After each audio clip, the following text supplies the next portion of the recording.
Учить слова и использовать их в речи очень трудно. Чем выше ваш уровень, тем больше слов вам нужно знать. Сегодня мы поговорим с вами о том, как эффективно учить русские слова. Меня зовут Даша, вы на канале I Love Russian. Здесь вы найдете бесплатные уроки по русскому языку и видео о культуре России. Подписывайтесь на мой канал, включайте уведомления, чтобы ничего не пропустить. Ваши лайки и комментарии помогают мне двигаться дальше и снимать больше полезных видео. Ну что, поехали!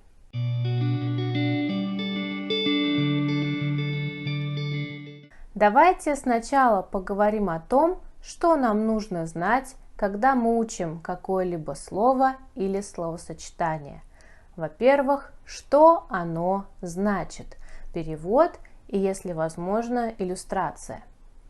Как это слово пишется? Как оно произносится? Какой частью речи оно является? Изменяется оно или нет? И если да, то как? Каждый раз, когда вы встречаете новое слово или словосочетание, отвечайте для себя на эти вопросы. А дальше давайте разберем, как можно записывать новые слова и какие онлайн-сервисы существуют для их изучения. Тематические словарики.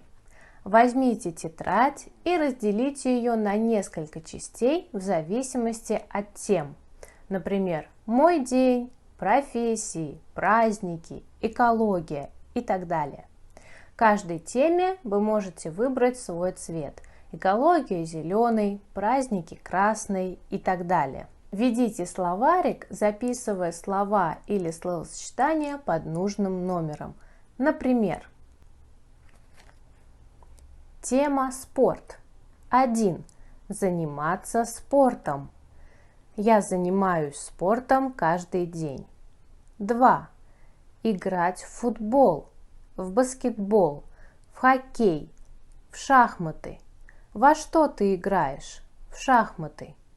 Обратите внимание, что здесь я написала не отдельные слова, а словосочетания. Я советую вам учить слова в связке друг с другом, если это возможно. В изучении слов самое важное – это их многократное повторение. После того, как вы написали слово или словосочетание, попробуйте придумать несколько примеров с ними. Сделайте то же самое через час, а в следующий раз перед сном. Так периодически выбирайте себе тему и номер, открывайте словарик на нужной странице и повторяйте выпавшие вам слова, создавая новые предложения, новые примеры. Учеными доказано, что мы лучше запоминаем информацию, которая вызывает у нас яркие эмоции. Поэтому я рекомендую вам составлять фразы, связанные с вашими интересами. Например, я фанат книг о Гарри Поттере.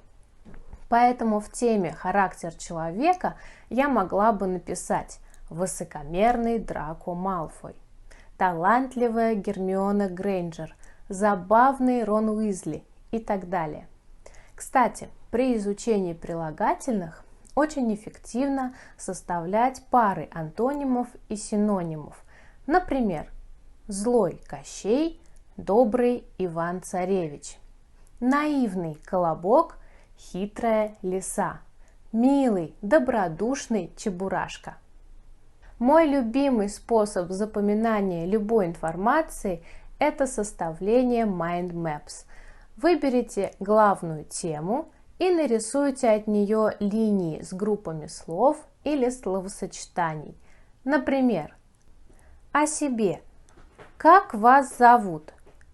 Меня зовут Даша. Сколько вам лет? Мне 18 лет, 21 год, 23 года и так далее.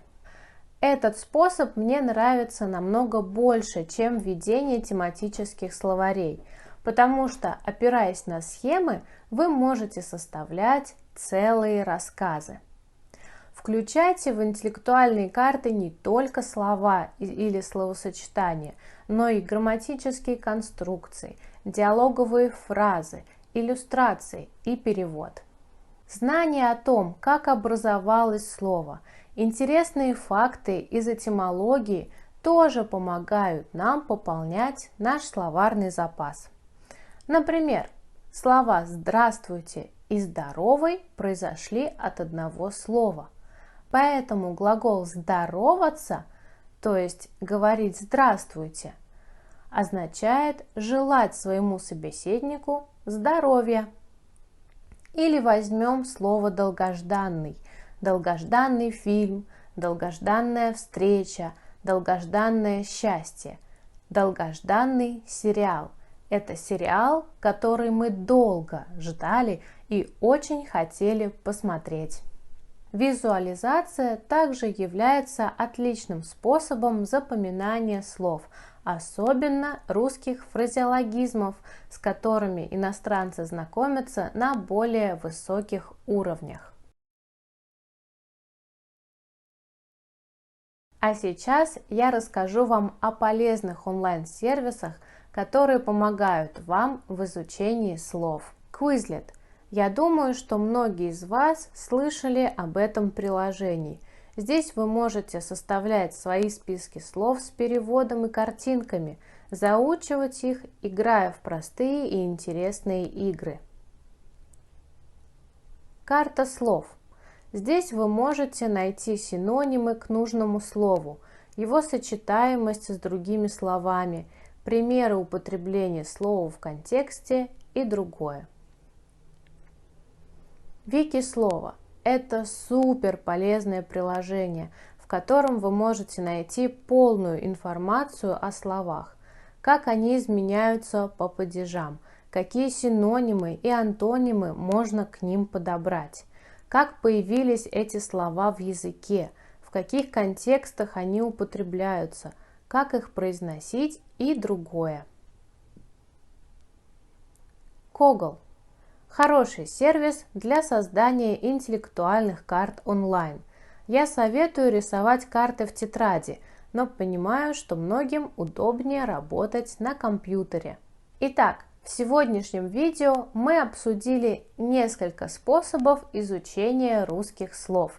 Не забывайте, что они не будут работать без многократного повторения.